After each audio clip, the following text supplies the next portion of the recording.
राधे राधे दोस्तों, आप सबका स्वागत है मेरे YouTube चैनल गुड वाइब्स पर। आई होप आप सभी कुशल मंगल होंगे।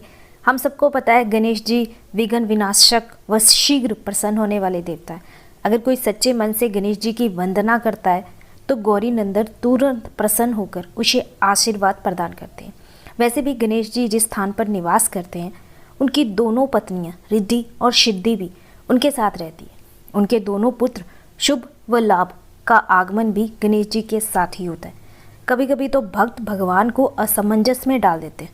पूजा पाठ व भक्ति का जो वरदान मांगते हैं ना, वो बहुत ही निराला होता है।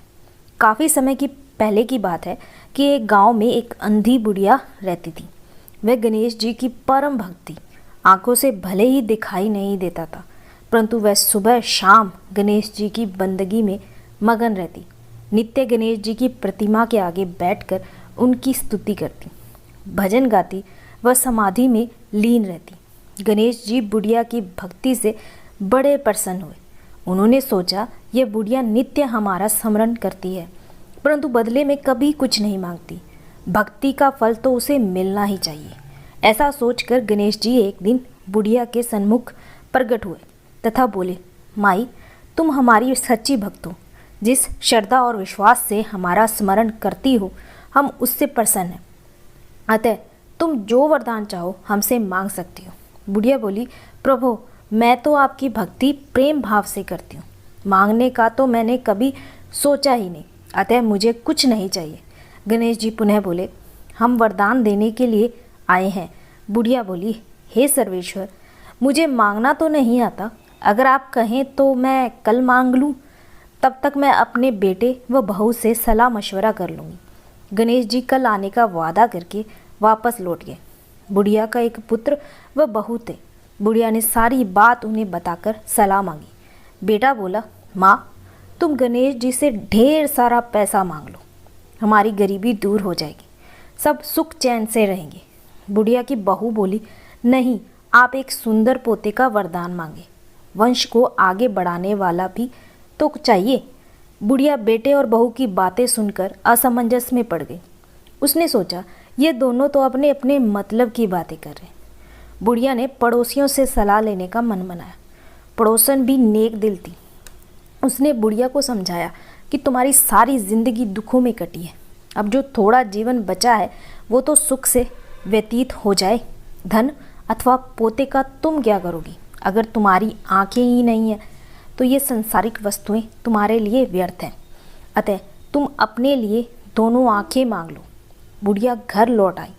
बुढ़िया और भी सोच में पड़ गई। उसने सोचा कुछ ऐसा मांग लूँ जिससे मेरा, बहू व बेटा सबका भला हो। लेकिन ऐसा क्या हो सकता है? इसी उधेड़ तुन में सारा दिन व्यतीत हो गया।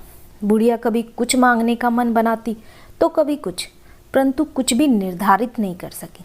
दूसरे दिन गणेश जी पुनः प्रकट हुए और बोले, आप जो भी मांगेंगे वह हमारी कृपा से हो जाएगा, ये हमारा वचन है। गणेश जी के पावन वचन सुनकर बुढ़िया बोली, हे गणराज, यदि आप मुझसे प्रसन्न हैं तो कृपया मुझे मन इच्छित वरदान दीजिए। मैं अपने पोते को सोने के गिलास में दूध पीते देखना चाहती हूँ। बुढ़िया की बातें सुनकर गणेश जी उसकी सादगी व सरलता पर मुस्कुरा दिए। बोले, तुमने तो मुझे ठग ही लिया। मैंने तुम्हें एक वरदान मांगने के लिए बोला था, परंतु तुमने तो एक वरदान में ही सब कुछ मांग लिया। तुमने अपने लिए लंबी उम्र तथा दोनों आंखें मांग ली, बेटे के लिए धन व बहू के लिए पोता भी मांग लिया।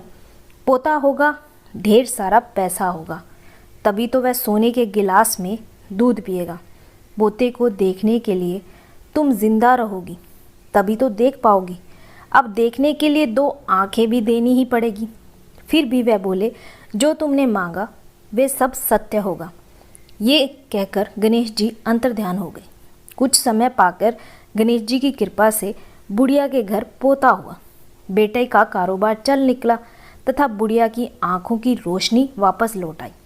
बुढ़िया अपने परिवार सहित सुखपूर्वक जीवन व्यतीत करने लगी। तो दोस्तों, आपको इस कहानी से पता लगा कि गणेश जी को भी हम कोई भक्त ठग सकता है, भगवान को भी कोई भक्त ठग सकता है। आई होप आपको ये कहानी बहुत पसंद आई होगी। अगर आपको मेरी कहानी पसंद आई हो तो प्लीज़ चैनल को लाइक शेयर और सब्सक्राइब करना ना भूलें। राधे।